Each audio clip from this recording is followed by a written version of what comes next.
حضور کے زمانے کی قسم کر کے کہا گیا کہ انسان خسارے میں ہے، اور وہاں باقاعدہ امام رازی نے دلیل دی کہ سورۃ البلد میں اللہ نے محبوب کے زمان کی قسم کی، محبوب کے مکان کی قسم کی، لا اقسم بہذا البلد، مجھے قسم ہے اس شہر کی۔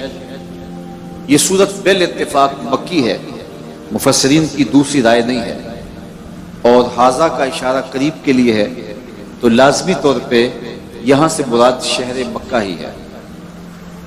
تو شہر مکہ کی قسم کی، کیوں؟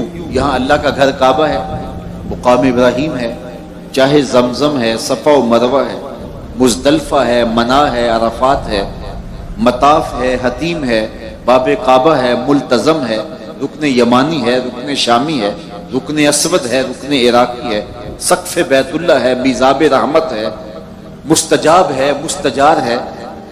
لمحہ لمحہ آپ اس شہر میں جب گھومتے ہیں تو قدم قدم پہ عزتوں کے نشان ملتے ہیں، تو انسان کا ذہن اس شہر کی گلیوں کا طواف کرتا ہے کہ رب نے رب ہو کے اس شہر کی جو قسم کی ہے، شاید اس لیے کی ہو، شاید اس لیے کی ہو، لیکن میرے رب نے جواب دیا، محبوب عزتوں کے حوالے اپنی جگہ پہ، لیکن میں اس شہر کی قسم اس لیے کر رہا ہوں، وَأَنْتَ حِلٌّ بِهَذَا الْبَلَدِ، اس شہر کی گلیوں نے تیرے قدم چومے ہیں، اس شہر کی ہواؤں نے تیرے انفاس کی خوشبو سونگھی ہے، قسم مجھے اس لیے کہ محبوب یہاں آپ رہتے ہیں۔ تو اللہ تعالیٰ نے اس شہر کی قسم محبوب کی وجہ سے کی۔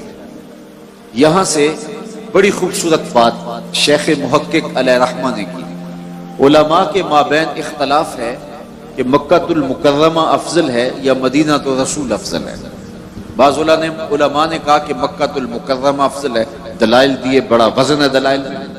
بعض نے کہا مدینہ النبی افضل ہے، دلائل دیے، بڑا زور ہے دلائل میں۔ لیکن شیخ محقق علیہ رحمہ اس آیت سے دور لے کر ایک تیسرا مسلک بیان فرمایا۔ بعض نے کہا مکہ شریف افضل، بعض نے کہا مدینہ النبی افضل۔ شیخ کہنے لگے جب حضور مکے میں تھے تو مکہ افضل تھا، جب مدینے آ گئے تو مدینہ افضل ہو گیا۔ جدھر جدھر سے وہ گزرتے گئے مجد و شرف بھی پیچھے پیچھے رہا۔ چند لمحوں کے لیے ٹھہرے تھے تم جس پیڑ کے نیچے، چند لمحوں کے لیے ٹھہرے تھے تم جس پیڑ کے نیچے، سنا ہے آج تک اس پیڑ کا سایہ مہکتا ہے۔ جب مکے میں تھے تو مکہ افضل تھا، جب مدینے آ گئے تو مدینہ افضل ہو گیا، چونکہ شرف و مجد تو حضور کے سبب سے ہے نا۔ شرف مکان کا نہیں ہوتا، شرف مکین کا ہوتا ہے۔ حضرت شیخ شہاب الدین سہروردی علیہ رحمہ سے ایک مرید نے سوال کیا، حضرت ایک مسئلہ پوچھنا چاہتا ہوں۔ وہ بھلا زمانہ تھا جب مرید پیروں سے مسائل پوچھ لیا کرتے تھے، اور پیر ناراض نہیں ہوتے تھے، سوال پوچھنے والوں کو مردود الطریقت قرار نہیں دیا کرتے تھے، پڑھے لکھے ہوتے تھے، حوصلہ افزائی کرتے تھے۔ تو مرید نے پوچھا حضرت ایک مسئلہ پوچھنا چاہتا ہوں۔ کہا پوچھئے۔ کہا اس کائنات میں سب سے افضل جگہ کون سی ہے؟ شیخ نے برجستہ جواب دیا، بیٹا وہی جگہ جہاں حضور جلوہ فراز ہیں۔ تو شیخ کی بارگاہ میں مرید نے دوسرا سوال کیا، پھر ہم جنت کی آرزو کیوں کرتے ہیں؟ اگر سب سے افضل جگہ وہ ہے تو پھر ہم جنت کی آرزو کیوں کرتے ہیں؟ تو شیخ نے جو جواب دیا وہ سننے کے قابل ہے۔ فرمانے لگے بیٹے جب حضور یہاں ہیں تو یہ جگہ افضل ہے، جب جنت میں ہوں گے تو جنت افضل ہوگی۔ مکے میں ہیں تو مکہ افضل، مدینے میں ہیں تو مدینہ افضل، جنت میں ہیں تو جنت افضل۔ جدھر جدھر سے گزرتے جائیں گے مجد و شرف بھی پیچھے پیچھے رہے گا۔ ایک بار وہ جدھر سے گزرے ہیں نصیر، ایک بار وہ جدھر سے گزرے ہیں نصیر، بار بار ادھر سے بہار گزری ہے۔ اور یہ جوش خطابت نہیں، حقیقت ہے، شرف مکان کا نہیں ہوتا، مکین کا ہوتا ہے۔ آپ نے علماء سے بارہا یہ سنا ہے کہ لوگوں کو اگر پتہ چل جائے کہ صف اول کا شرف کیا ہے تو وہ پہلی صف میں کھڑا ہونے کے لیے آپس میں قرعہ ڈالیں، لڑائی بن جائے، الجھاؤ بن جائے کہ میں نے پہلی صف میں کھڑا ہونا ہے۔ اب صف اول کون سی ہے؟ یہ جو محراب کے ساتھ والی صف ہوتی ہے یہ صف اول ہے نا۔ لیکن امام اگر مصلی اٹھا کے برآمدے میں لے آئے تو مجھے بتاؤ کہ محراب کے ساتھ والی صف کو صف اول کا شرف نصیب رہے گا؟ شرف برآمدے میں چلا گیا نا۔ اور اگر امام وہاں سے بھی مصلی اٹھائے اور صحن میں اٹھا لے جائے تو شرف صحن میں چلا جائے گا۔ صدیاں گزرنے کے بعد میرے جیسا شخص اگر مصلی صحن میں رکھے تو شرف صحن میں، مصلی برآمدے میں ڈال دے تو شرف برآمدے میں، مصلی مسجد کے ہال میں رکھے تو شرف ہال میں، نبیوں کا امام مکے میں ہو تو شرف مکے کو، مدینے میں ہو تو شرف مدینے کو، جنت میں ہو تو شرف جنت کو، جدھر سے گزرتے جائیں گے مجد و شرف بھی پیچھے پیچھے۔ اللہ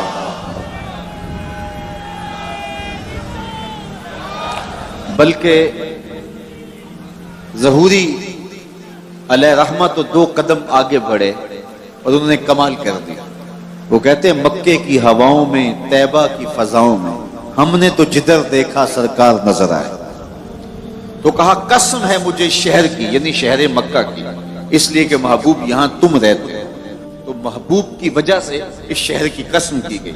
حضرت امام رازی نے لکھا کہ سورۃ البلد میں اللہ نے محبوب کے مکان کی قسم کی ہے، تو سورۃ العصر میں محبوب کے زمان کی قسم کی ہے، تو پھر ترتیب کلام یوں ہوگی، تیرے مکان کی بھی قسم، تیرے زمان کی بھی قسم، تیرے کوچہ و بازار کی بھی قسم، تیرے لیل و نہار کی بھی قسم۔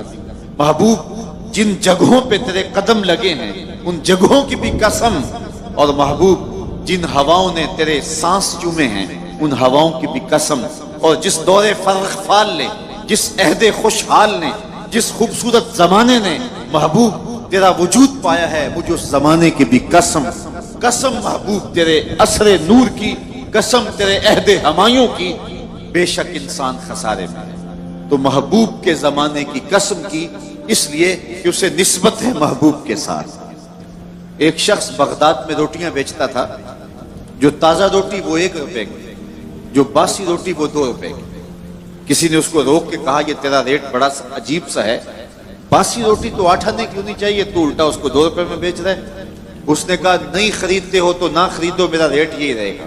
اس نے کہا بابا بتا تو صحیح، یہ تیرا ریٹ عجیب ہے، سمجھ سے باہر ہے۔ اس نے کہا پھر سنو، تازہ روٹی 1 روپے کی، باسی روٹی 2 روپے کی۔ وہ اس لیے کہ جو باسی روٹی ہے وہ تازہ روٹی کی نسبت 1 دن حضور کے زمانے سے قریب ہے، اس قربت کی وجہ سے اس کی قیمت بڑھ گئی۔ آج آپ کو تھوڑا سا اپنی توجہات اور سماعتوں کو بچا کے بیٹھنا پڑے گا۔ میرے لیے آج تھوڑی مشکل اس لیے ہو رہی ہے کہ میں تھوڑا سا حساس شخص ہوں، اور جنریٹر کی آواز مجھے مسلسل جو ہے وہ اذیت دے رہی ہے، اور پھر یہ تسلسل کا ٹوٹنا بھی حساس طبیعتوں پہ بڑا ناگوار ہوتا ہے۔ اقبال نے کہا تھا نا، نظارے کے لیے جنبش مژگاں بھی بار ہے، نرگس کی آنکھ سے تجھے دیکھا کرے کوئی۔ تو بات کر رہا تھا کہ عصر حبیب کی قسم کی گئی، محبوب کے زمانے کی قسم کی گئی کہ بے شک انسان خسارے میں ہے۔ اب انسان کا خسارہ کیا ہے؟ میں بات کو تیزی کے ساتھ آگے بڑھانا چاہتا ہوں۔ تو انسان کا خسارہ کیا ہے؟ کہا قسم محبوب تیرے زمانے کی کہ بے شک انسان خسارے میں ہے۔ ویسے آج کا انسان تو خسارہ مانتا نہیں، اپنے عمل سے، رویے سے وہ اس بات کا انکار کرتا ہے میں تو خسارے میں نہیں، میں تو ہواؤں کے دوش پہ اڑتا ہوں، میں تو پانی کی تہ میں اترنے کے فن سے آشنا ہوں، میں تو ایٹم کا کلیجہ شک کر لیا ہے، میں تو چرخ پہ گھومتا ہوں، میں تو پانیوں کو مسخر کر لیا ہے، میں تو ہواؤں کو اپنی قید میں کر لیا ہے، میں تو چاند کی چھاتی روند چکا ہوں، میں تو مریخ کے سفر کی تیاریوں میں ہوں۔ میری زندگی کا حسن دیکھو، کہاں وہ گھاس پھونس کی جھوپڑیاں اور کہاں یہ عالی نصب محلات، کہاں کھانے کے لیے نان شبینہ بھی نہیں تھا، اور کہاں ٹیبل پہ اتنے کھانے پڑے ہوتے ہیں کہ مشکل ہوتا ہے کہ کس کو کھائیں اور کس کو چھوڑیں، کہاں پہننے کے لیے پیوند لگے لباس ہوتے ہیں، اور کہاں آج اتنے لباس ہوتے ہیں کہ موسم بدل جاتے ہیں اور لباس بدلنے کی باری نہیں آتی۔ یہ تارکول کی سڑکیں دیکھو، یہ عالی نصب پلازے دیکھو، یہ میرے بنگلے، یہ میری کوٹھیاں، یہ لمبی لمبی گاڑیاں، یہ فراٹے بھرتے ہوئے جہاز، میں تو خسارے میں نہیں ہوں۔ آج کا انسان کہتا ہے اپنے رویے سے کہ میں تو خسارے میں نہیں ہوں، رب کہتا ہے محبوب تیرے زمانے کی قسم انسان خسارے میں۔ تو انسان تو خسارہ مانتا نہیں ہے، اور اللہ کہتا ہے محبوب تیرے زمانے کی قسم یہ خسارے میں ہے، تو پھر خسارہ کیسا ہے؟ علماء فرماتے ہیں خسارہ انسانیت کا ہے، حیوانیت کا نہیں ہے۔ یہ اگر ہواؤں کے دوش پہ اڑتا ہے تو یہ انسانی کمال نہیں ہے، وہ تو مکھی بھی اڑتی ہے، اگر یہ پانی کی تہ میں اترنے کے فن سے آشنا ہے تو یہ انسانی کمال نہیں ہے، وہ تو مچھلی بھی اتر جاتی ہے۔ انسانی کمال کیا ہے؟ مروت، ہمدردی، بھائی چارہ، احساس، یہ ہیں انسانی کمال، اور یہ بتدریج دم توڑ رہے۔ کیا بھائی بھائی کا گلا نہیں کاٹ رہا؟ کیا خون سفید نہیں ہو رہے؟ آج کا انسان دہشت گرد ہے، آج کا انسان ڈرون حملے کرتا ہے، تو کہا کہ انسانیت کی مروت دم توڑ رہی ہے، محبتیں ٹوٹ رہی ہیں۔ آج کا انسان کا گلا چیر کے فخر اور خوشی محسوس کرتا ہے۔ وہ کیا کسی نے کہا تھا، گھر کی آگ بجھی تو کچھ سامان بچا تھا جلنے سے، سو وہ بھی ان کے ہاتھ لگا جو آگ بجھانے آئے تھے۔ تو آج کا انسان انسانیت کو توڑ رہا ہے، لیکن محبوب کے زمانے کا انسان دیکھنا ہو تو تمہیں ابو بکر عمر جیسے انسان ملیں گے، تجھے عثمان و علی جیسے لوگ ملیں گے، بلال حبشی اور ابو ذر غفاری جیسے لوگ ملیں گے۔ تو کہا قسم تیرے زمانے کی، بے شک انسان خسارے میں۔ سیدنا علی المرتضی رضی اللہ تعالیٰ عنہ فرماتے ہیں انسانی خسارے کا ایک پہلو یہ ہے کہ وہ اپنی سانسوں کے ذریعے اپنی زندگی توڑ رہا ہے۔ سمجھتا یہ ہے کہ میں بڑا ہو رہا ہوں، لیکن حقیقت یہ ہے کہ یہ چھوٹا ہو رہا ہے۔ یہ سانسیں یہ زندگی کو مختصر کر رہی ہیں، کاٹ رہی ہیں زندگی کو۔ کبھی آپ اشارے پہ رکے ہوں تو وہاں گنتی الٹی چل رہی ہوتی ہے، اور جہاں گنتی الٹی چل رہی ہوتی ہے وہاں بہت جلد کام زیرو پہ آ جاتا ہے۔ یہ سانسوں کی زندگی، یہ ماہو سال کی زندگی، یہ الٹی چل رہی ہے۔ کوئی 60 سے نیچے آ رہا ہے، کوئی 70 سے نیچے آ رہا ہے، کوئی 40 سے نیچے آ رہا ہے، اور جب زندگی زیرو پوائنٹ پہ پہنچے گی تو اسی کا نام موت ہے۔ یہ ہے انسانیت کا خسارہ۔ ایک بزرگ فرماتے تھے مجھے سمجھ نہیں آتی تھی کہ یہ جو قرآن نے کہا انسان خسارے میں ہے تو یہ خسارہ کاہے کا ہے۔ میں ایک دن سمرقند کے بازار سے گزر رہا تھا، وہاں ایک آدمی پھٹے پہ رکھ کے برف بیچ رہا تھا اور ساتھ آواز لگا رہا تھا، اور اس کی آواز کیا تھی؟ وہ کہہ رہا تھا ارحمو ارحمو من یذوب راس مالہ، اور میرے پہ رحم کرو، میں ایک ایسا شخص ہوں جس کا راس المال پگھلتا جا رہا ہے۔ میں ایک ایسا شخص ہوں جس کا راس المال پگھلتا جا رہا ہے۔ آپ کپڑا بیچتے ہیں، آج گاہک نہیں ملا، ہو سکتا ہے کل 2 آنے مہنگا مل جائے اور آپ کو فائدہ ہو جائے۔ آپ پیٹرول بیچتے ہیں، آج گاہک نہیں ملا، ہو سکتا ہے کل 6 روپے اوپر چلا جائے، وہ پڑا لاکھوں روپے کا فائدہ دے جائے۔ لیکن برف ایک ایسا سودا ہے، اگر آج گاہک نہیں آیا تو کل برف ہی نہیں ہوگی۔ تو وہ سمرقند کے بازار میں پھٹے پہ برف رکھ کے بیچ رہا تھا اور ساتھ آواز لگا رہا تھا او گزرنے والو، میرے پہ ترس کھاؤ، مجھ سے برف لیتے جاؤ۔ میں ایسا تاجر ہوں جس کا راس المال پگھلتا جا رہا ہے، اور قطرہ قطرہ کر کے میری برف پگھل رہی ہے، اور میں نقصان میں ہوں، مجھ سے کوئی برف خرید لے۔ تو وہ کہتے ہیں جب اس نے یہ آواز لگائی نا تو میرے قدم رک گئے، اور میں نے اس کو کہا میاں آج مجھے ان الانسان لفی خسر کا ترجمہ سمجھ میں آ گیا۔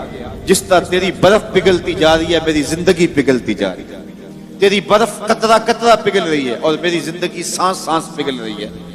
آج اگر تو برف بیچ لے، اس کے بدلے درہم لے لے، اس کے بدلے دینار لے لے، اس کے بدلے کوئی جنس لے لے، اس کے بدلے پارچہ جات لے لے، کوئی اور چیز لے لے، تو تیری برف کام آ گئی۔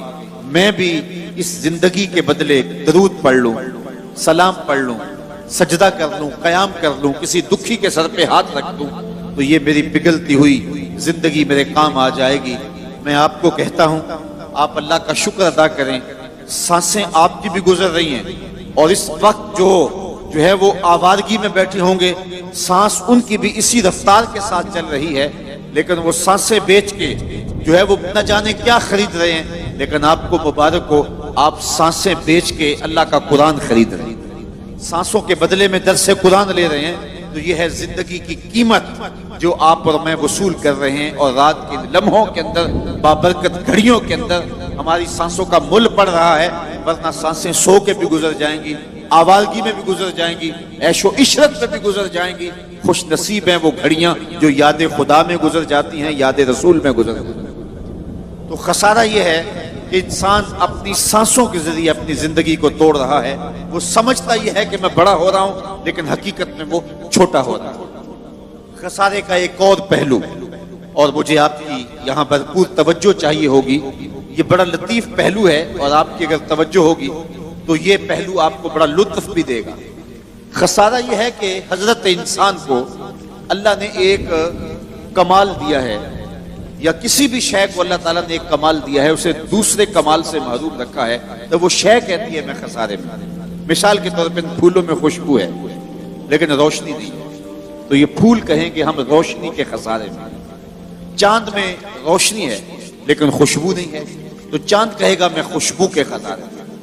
بلبل کہے گی میری آواز میں تو جادو ہے لیکن میرے پنجوں میں زور نہیں۔ شیر کہتا ہے میرے پنجوں میں زور ہے لیکن میں اڑنا نہیں جانتا۔ مور کہتا ہے میرے پروں میں حسن ہے لیکن میرے پاؤں بدصورت ہے۔ تو ہر شے کسی نہ کسی طرح خسارے میں۔ انسانوں کو دیکھ لیں، ایک بچے سے پوچھ لیں، بچہ کہتا ہے میرے پاس بچپنے کی معصومیت تو ہے لیکن کیا کروں کہ جوانی کا زور نہیں، لہٰذا میں اس خسارے میں ہوں۔ ایک جوان سے پوچھیں، وہ کہتا ہے جوانی کا بانک پن تو ہے، بڑھاپے کے تجربے نہیں۔ ایک بوڑھے سے پوچھیں، وہ کہتا ہے بڑھاپے کے تجربے تو قطار اندر قطار ہیں لیکن کیا کروں بچپنے والی موج نہیں رہی۔ وہ اپنی خوشی سے جانا، وہ اپنی خوشی سے آنا۔ اقبال کہتا ہے جنبش زنجیر در سے لطف آتا تھا مجھے، کوئی کنڈی بھی ہلا دیتا تھا تو اس سے بھی مزہ لے لیتے تھے۔ آج تو نغمے بھی نہیں نہ بہلاتے، اس وقت ہلتی ہوئی کنڈی سے بھی مزہ لے لیتے تھے۔ آج محل بنا کر بھی تسکین نہیں ملتی۔ کیسا زمانہ تھا جب گلی میں کوئی ریت پھینک جاتا تو ہولے سے جو ہے وہ ریت میں پاؤں رکھ کے اس کے اوپر ریت تھپک لینا، پھر پاؤں نکال لینا، اور اگر وہ گھروندہ بچ جاتا تو اتنی خوشی ہوتی۔ آج بنگلہ بنا کر بھی وہ خوشی نہیں ہوتی جو بچپنے میں وہ گھروندہ بنا کر ہوتی تھی۔ وہ کیا کسی نے کہا کہ آج دنیا چاند پہ جانے کے لیے بے چین ہے؟ کیسا زمانہ تھا کہ بچپن میں جب ہم خود ہی چاند ہوا کرتے تھے، اپنے جل جانے کا بھی احساس نہیں تھا، جلتے ہوئے شعلوں کو چھیڑا کرتے تھے۔ اب تو ایک آنسو بھی باعث رسوائی ہے، بچپن میں جی بھر کے رویا کرتے تھے۔ وہ کیسا زمانہ تھا، وہ کیسی گھڑیاں تھی، روٹھ جاتے تو منانے کے لیے کیا ہوا کرتے تھے لوگ، وہ کیا مزے تھے۔ کسی نے کہا یہ دولت بھی لے لو، یہ شہرت بھی لے لو، بھلے چھین لو مجھ سے میری جوانی، مگر مجھ کو لوٹا دو بچپن کا ساون، وہ کاغذ کی کشتی، وہ بارش کا پانی۔ تو ایک بوڑھے سے پوچھے، وہ کہتا ہے بڑھاپے کے تجربے تو ہیں لیکن بچپنے کی موج نہیں رہی۔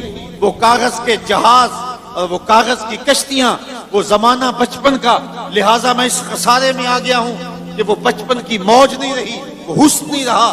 ایک عالم سے پوچھیں، وہ کہتا ہے علم کا نور تو ہے لیکن سحر کی سسکیاں نہیں ہیں۔ ایک شب زندہ دار سے پوچھیں، وہ کہتا ہے سحری کا رونا تو ہے لیکن علم کا جمال نہیں ہے۔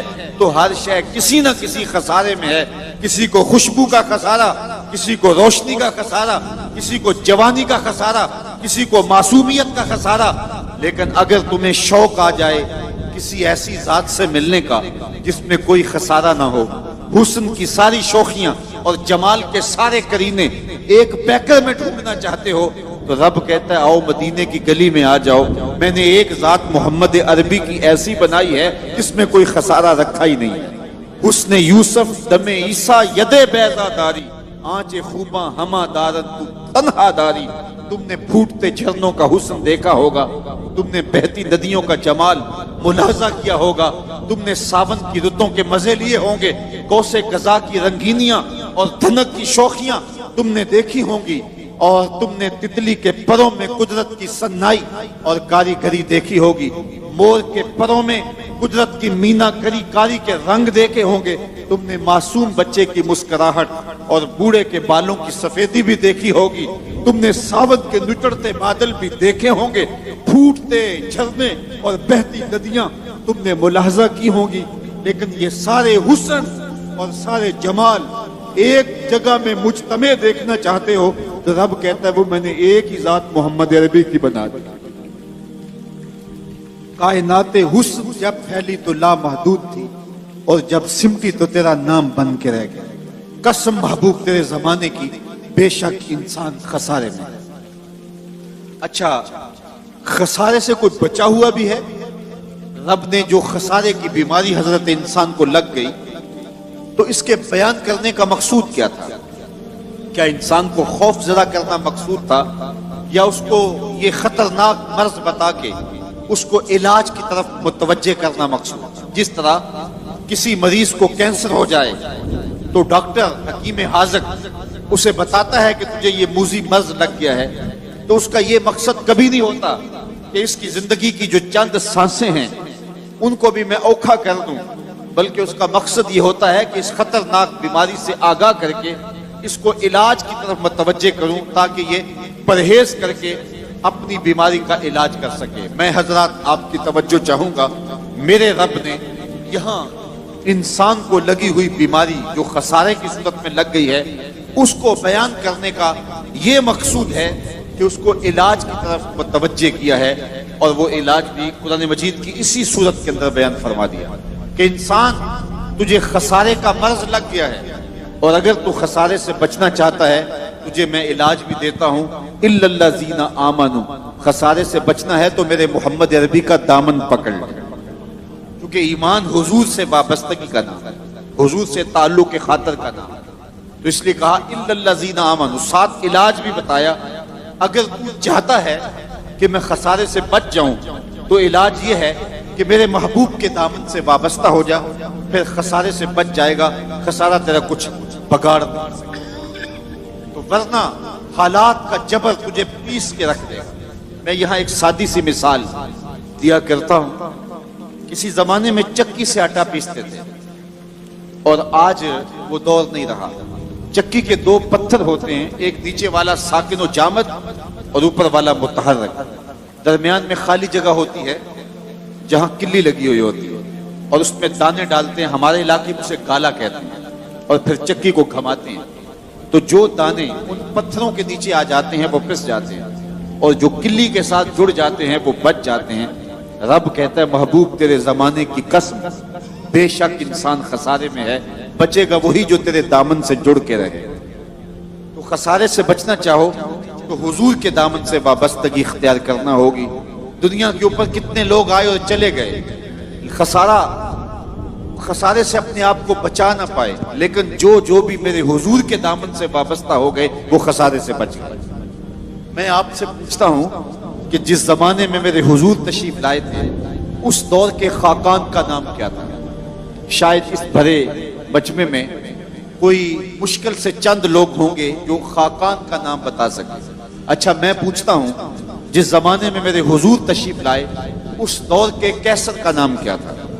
تو شاید تھوڑے لوگ ہوں گے جو کیسر کا نام بتا سکیں۔ اچھا میں یہ پوچھتا ہوں جس زمانے میں میرے حضور تشریف لائے اس زمانے کے کسرا کا نام کیا تھا؟ تو بہت تھوڑے لوگ ہوں گے جو اس زمانے کے کسرا کا نام بتا سکیں۔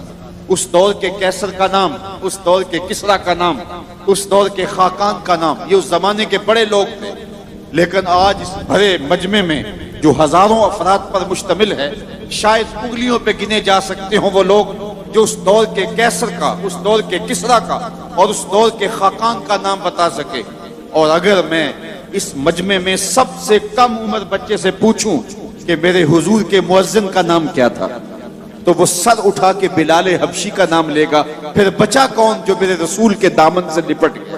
اقبال یہ کس کے عشق کا فیض عام ہے، رومی فنا ہوا حبشی کا دوام، رومی فنا ہوا حبشی کو دوام ہے، تو بچا وہ جو میرے محبوب کے دامن سے لپٹ گیا۔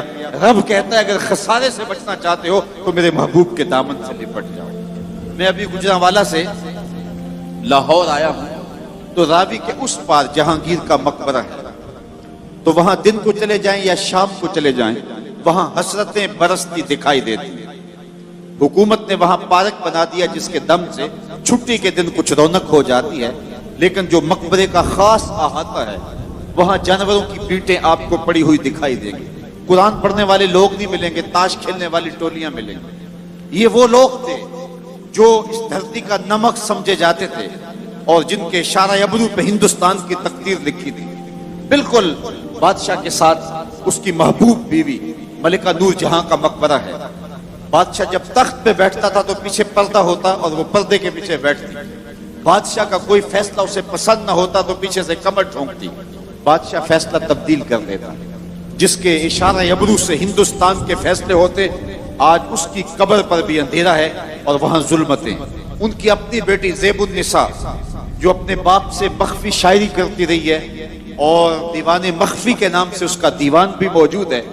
اس کی اپنی لوح مزار پہ اس کا شعر لکھا ہے: بر مزار ما غریباں نہ چراغے نہ گلے نہ پرے پروانہ سوزت نہ صدائے بلبلے.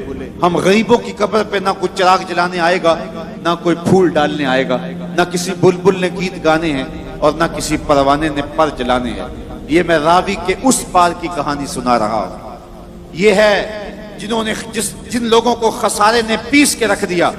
اور آؤ راوی کا پل پار کر جاؤ، ایک لوح مزار ادھر بھی ہے، وہاں تو لکھا ہے: بر مزارے ما غریباں نہ چراغے نہ گلے نہ پرے پروانہ سوزت نہ صدائے بلبلے.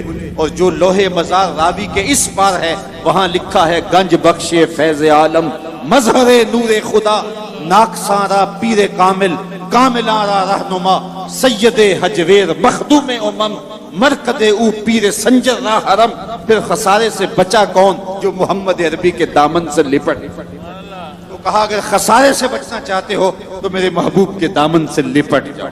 قسم ہے محبوب تیرے زمانے کی، بے شک انسان خسارے میں ہے، بچے گا وہ جو تیرے دامن سے وابستہ ہو جائے.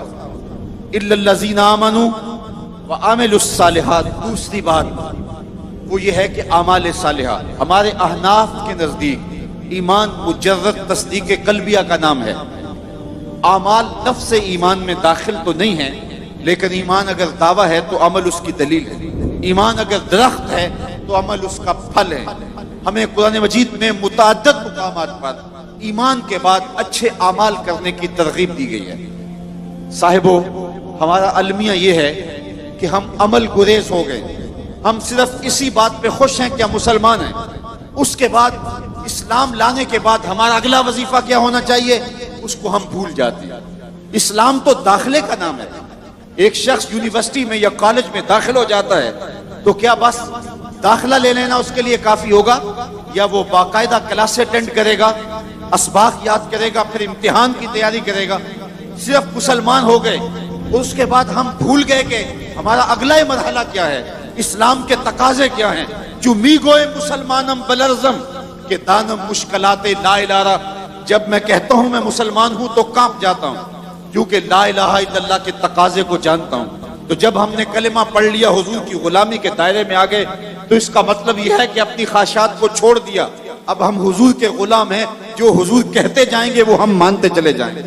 لیکن ہم نے بہانے تراش لیے عمل گریزی کے. آج 10 آدمی اکٹھے بیٹھتے ہیں، 5 لوگ جمع ہوتے ہیں تو کہتے ہیں جی آج کل دین پہ چلنا بڑا مشکل ہے، اور باقی بھی اس بات میں سر ہلاتے ہیں جس طرح بڑی فلسفے کی بات کہہ دی ہو. جی واہ، ہاں ٹھیک ہے، آج کل دین پہ چلنا بڑا مشکل ہو گیا. میں اس کے جواب میں کہا کرتا ہوں کہ یہ وہ شخص کہہ رہے دین پہ چلنا مشکل ہے جو مسجد میں آتا ہے تو باہر پہرے دار کھڑائے اس کو ضرر نہ پہنچے، اندر موسم کے مطابق گرم اور ٹھنڈا پانی دستیاب. پھر جب وہ اندر گیا تو اندر مخملی قالین بچھے ہوئے تاکہ اس کو کوئی تکلیف نہ پہنچے. موسم کے مطابق ٹھنڈا اور گرم ماحول دستیاب ہے. جو مخملی قالینوں پر اور مسلوں پہ سجدہ کرتا ہے اور ٹھنڈے اور گرم ماحول میں موسم کی مطابقت میں راحت پاتا ہے، وہ کتنے نخرے سے کہتا ہے آج کل دین پہ چلنا بڑا مشکل ہے. میں کہتا ہوں صاحب تیرے لیے مشکل ہے یا کربلا والے حسین کے لیے مشکل تھا؟ جن کے لیے مشکل تھا انہوں نے تو کہا نہیں کہ دین پہ مشکل ہے، اور ہم خام خواہ کہہ رہے جی آج کل بڑا اوکھا ہو گیا دین پہ چلنا. میاں اس نے تو نہیں کہا جس کے پاؤں میں رسی ڈال کر کے مکے کے بازاروں میں گھسیٹا گیا اور لوہے کی کنگھیوں سے بدن چھیدے گئے، تپتی ہوئی ریت پہ لٹایا گیا، کوئلوں کے اوپر رکھا گیا، بدن پہ پیٹھ پہ کوڑے مارے گئے، لیکن بلال کی زبان سے احد احد کے نغمے سے امیہ بلال حبشی کی پیٹھ پہ کوڑے مارتا ہے اور حضرت بلال آگے سے مسکراتے. کسی نے روک کے کہا بلال عجیب تماشا ہے، تمہارا ظالم آقا تمہیں کوڑے مارتا ہے اور تم آگے سے مسکراتے ہو، بات سمجھ میں نہیں آئی. تو بلال حبشی نے جو جواب دیا ذرا میں آپ کی اس پہ توجہ چاہوں گا. بلال حبشی نے کہا کہ تم بازار میں جاؤ نا مٹی کا پیالہ خریدنے کے لیے تو اس کو بھی ٹھونک ٹھونک کے دیکھتے ہو، اس کی آواز تو ٹھیک ہے کہیں کچا تو نہیں ہے. کہا تم مٹی کا برتن خریدنے جاؤ، مٹی کا پیالہ بھی خریدنے جاؤ تو اس کو بھی ٹھونک بجا کے دیکھتے ہو، یہ کچا تو نہیں ہے، اس کی آواز تو ٹھیک ہے کہا تم مٹی کا پیالہ خریدو تو اس کو بھی ٹھونک بجا کے دیکھتے ہو، اس کی آواز تو ٹھیک ہے۔ میرا مالک بلال کو خرید رہا ہے، دیکھ رہا ہے بلال کی آواز تو ٹھیک ہے، کہیں کچا تو نہیں ہے۔ میں کہتا ہوں مالک خرید لے بلال کو، کھال ادھر بھی جائے گی، حق حق کی آواز ختم نہیں ہوگی۔ نعرہ تکبیر، نعرہ رسالت، نعرہ حیدری، نعرہ غوثیہ۔ زخم پہ زخم کھا کے جی، خون جگر کے گھونٹ پی، آہ نہ کر لبوں کو سی، یہ عشق ہے دل لگی نہیں۔ جب محبت کا دعویٰ کیا ہے تو محبت یہ نہیں ہے کہ ہم زبان سے کہہ دیں کہ ہم محب ہیں، بلکہ محبت جو ہے وہ امتحان مانگتی ہے۔ محبت ہو تو پھر کربلائیں سجتی ہیں، محبت ہو تو پھر پا بجولا کیا جاتا ہے، محبت ہو تو پھر جیل کی سلاخوں کے پیچھے بھی کھڑے ہو کے یا رسول اللہ تیرے چاہنے والوں کی خیر کے نعرے لگائے جاتے ہیں۔ تو محبت امتحان مانگتی ہے، محبت تقاضا کرتی ہے کہ اب امتحان دو۔ ہمارے استاد پڑھا کرتے تھے عاشق عاشق ہر کوئی آنکھیں، پر عاشق بنتا مر کے، زہر پیالہ کوئی نہیں پیندا پر عاشق پیندا بھر کے۔ تو جب محبت کا دعویٰ کیا ہے تو اس کے تقاضے نبھانے پڑیں گے۔ ہمارا دین ہم سے تقاضا کرتا ہے کہ ہم اچھے اعمال کا ذخیرہ جمع کریں۔ تیسری بات جو ارشاد فرمائی، وَتَوَاصَوْا بِالْحَقِّ، حق کی وصیت۔ حق سے مراد کیا ہے؟ امام قرطبی نے یہاں 3 قول بیان کیے ہیں۔ حق سے مراد اسلام ہے، حق سے مراد توحید ہے، اور حق سے مراد قرآن ہے۔ یعنی اگر اسلام لائے ہو تو پہلی بات یہ ہے کہ ایمان لانے کے بعد تمہارا وظیفہ عمل اتنا مضبوط ہونا چاہیے کہ تم دور سے پہچانے جاؤ کہ تم حضور کے غلام ہو۔ یہ نہ ہو کہ لوگ پوچھیں تم کون ہوتے ہو اور تم پاسپورٹ پیش کرو، یہ دیکھو مذہب کے خانے میں اسلام لکھا ہوا ہے۔ میرے استاد فرمایا کرتے تھے صاحب یہ نہ ہو کہ لوگ تمہیں پوچھیں اور تمہیں بتانا پڑے کہ یہ دیکھو مذہب کے خانے میں اسلام لکھا ہوا ہے۔ آپ فرمایا کرتے تھے تمہاری وضاقت، تمہارا طرز زندگی، تمہارا انداز معاشرت ایسا ہونا چاہیے تم دور سے چلے آ رہے ہو، لوگ پہچان کے کہیں وہ دیکھو آقا کا غلام آ رہا ہے۔ اور یہ تمہاری پہچان قبر میں بھی ہونی چاہیے، اور یہ تمہاری پہچان حشر میں بھی ہونی چاہیے۔ جب تم لحد میں جاؤ تو منکر نکیر بھی پہچانے کہ یہ حضور کا غلام آ گیا، اور جب لحد سے نکلو حشر میں بھی پہچانے جاؤ یہ مصطفیٰ جان رحمت کا غلام آ گیا۔ اپنی وضاقت اور اپنا طرز زندگی ایسا بتاؤ کہ دور سے پتہ چلے کہ حضور کے غلام ہیں۔ نور آنکھوں میں تو چہروں پہ اجالے ہوں گے، مصطفیٰ والوں کے انداز نرالے ہوں گے، دنیا میں بھی ان کے دم سے مقدر چمکا، محشر میں بھی ان کی رحمت کے حوالے ہوں گے۔ تو ہم نے اپنے انداز زندگی کو حضور کے طریقہ حیات کے مطابق بنانا ہے۔ تیسری بات ارشاد فرمائی، حق کے دامن کو تھامنا۔ آج ہمارا طرز عمل اور رویہ یہ ہو گیا کہ ہمیں کیا لگے، اور اس نے معاشرت کو چاٹ کے رکھ لیا ہے۔ یہ طرز زندگی اور یہ رویہ ہر بندہ کہتا ہے جی سانو کی لگے، ہمیں کیا لگے، ہمیں کیوں نہیں لگے۔ حضور نے ارشاد فرمایا جب لوگ کشتی میں بیٹھ جاتے ہیں اور ہر بندہ اپنی اپنی جگہ گھیر لیتا ہے اور اس اپنی جگہ کا مالک بن جاتا ہے، اور ایک شخص اپنی جگہ پہ سوراخ کرنے لگ جاتا ہے کشتی کے اندر، تو باقی اگر کہیں ہمیں کیا لگے، اپنے گھر میں کر رہا ہے، اپنی جگہ میں کر رہا ہے، اپنے گھر چھاج بجائے یا چھلی بجائے، اس طرح آج کل جو ہے وہ مثال دی جاتی ہے، تو وہ کشتی میں اپنی ہی جگہ میں سوراخ کرنے لگ جاتا ہے۔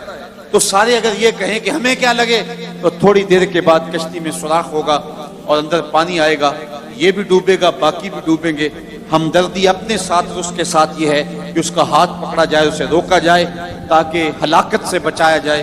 جب معاشرتوں کے اندر برائیاں پھیلنے لگ جاتی ہے تو یہ کہہ کے کہ ہمیں کیا لگے، جو کرے گا وہ بھرے گا، جان نہیں چھڑائی جا سکتی۔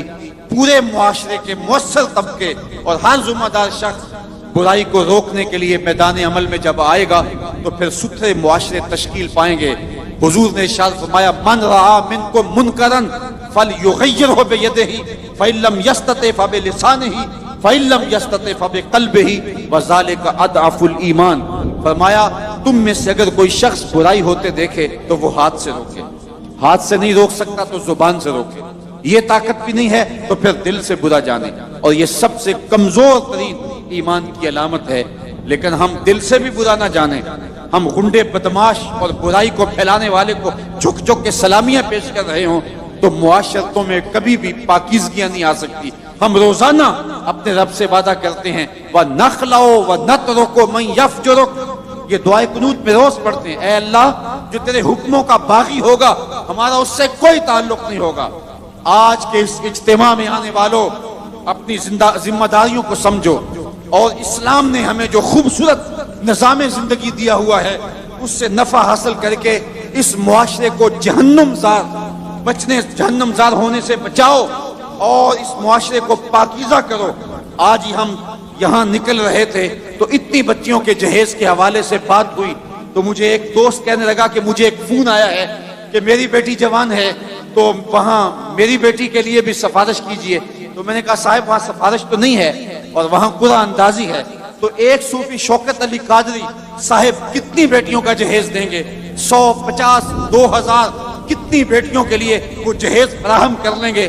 ہمیں عملی طور پہ جدوجہد کرنی چاہیے کہ معاشرے کے اندر سے اس رسم بد کو مٹایا جائے اور ہم ایک ایسا پاکیزہ معاشرہ تشکیل دیں کہ جہاں جو ہے وہ انسانی قدروں کا حیا ہو، اور معاشرے کے اندر جو پھیلی ہوئی غلاظتیں ہیں اور غلط رسومات ہیں جنہوں نے معاشرے کا سکھ چھینا ہوا ہے، آپ کیا اندازہ کر سکتے ہیں اس بوڑھے غریب والدین کا جس کو کبھی بازار میں جا کے دہاڑی بھی نہیں ملتی اور اس کی دہلیز کے اوپر جوان بیٹیاں بیٹھی ہیں اور ان کا رشتہ کوئی اس لیے قبول نہیں کرتا کہ ان کے غریب ماں باپ کے ساتھ جہیز، ان کے پاس جہیز کے لیے دینے کے لیے کچھ موجود نہیں ہے۔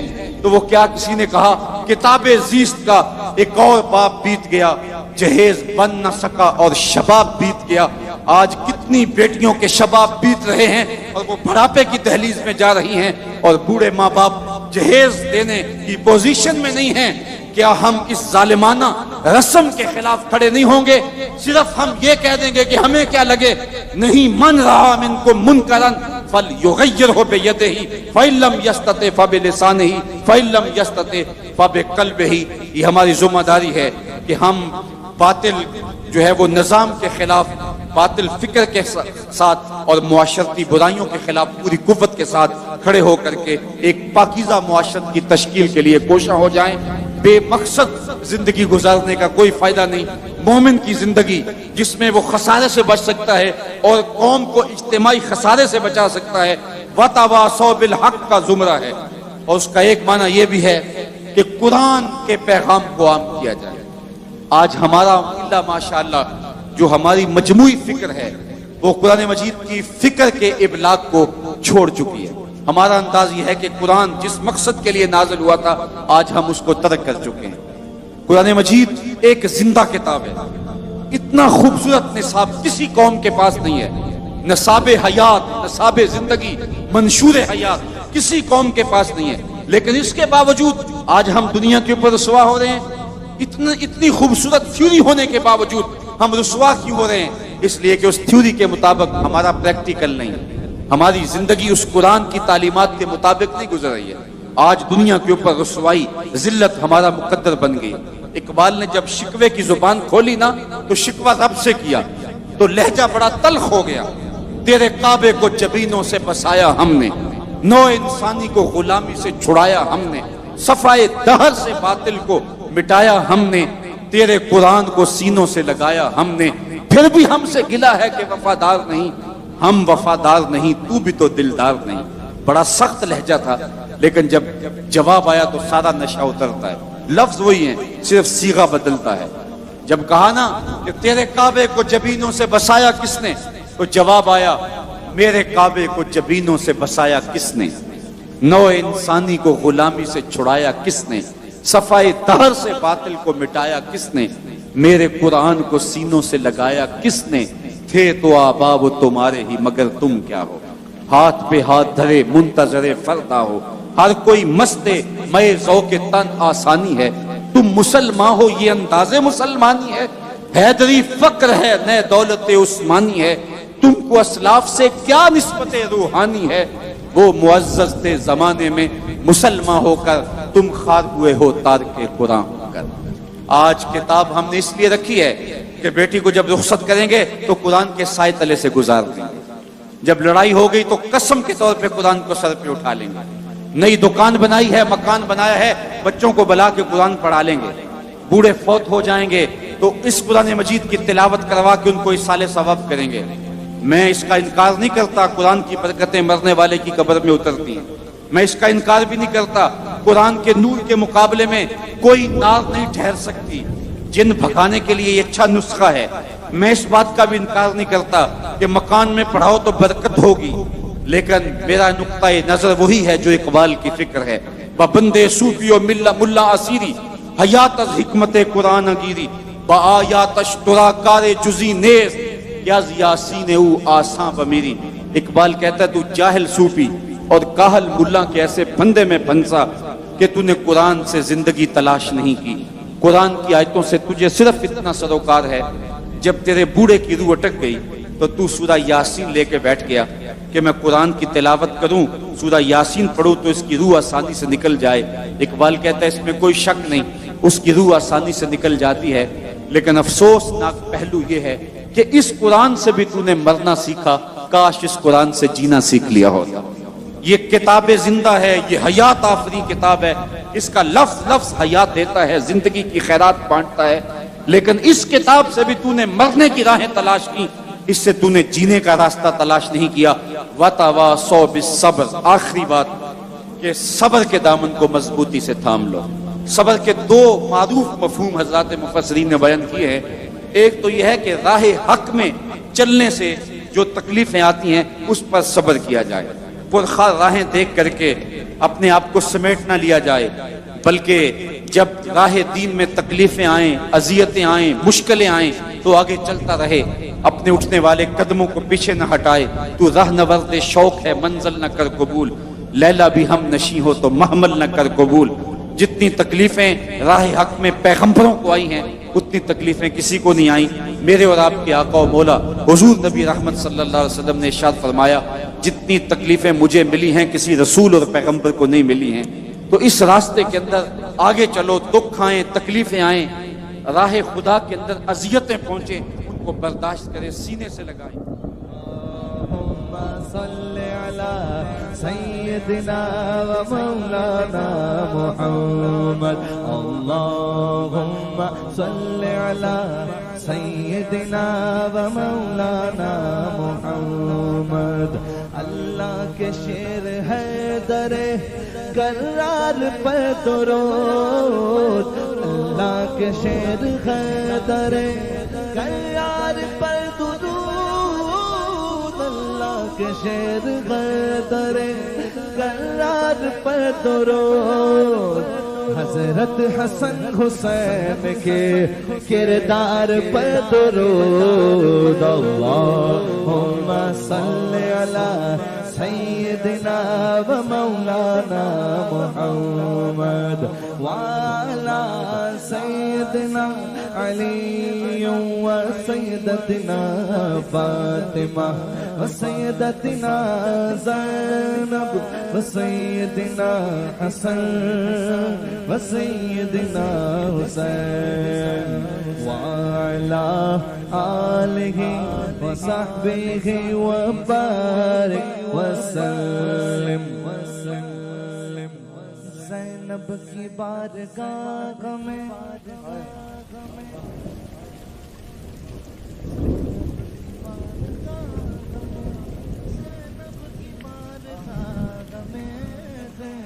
کی بارگاہ میں سلام نیاز ہے، زینب کی بارگاہ میں سلام نیاز ہے، جو مرتضیٰ کی لاڈلی زہرا کا ناز ہے۔ اللہم صلی علی سیدنا و مولانا محمد وعلی سیدنا علی و سیدتنا فاطمہ و سیدتنا زینب و سیدنا حسن و سیدنا حسین۔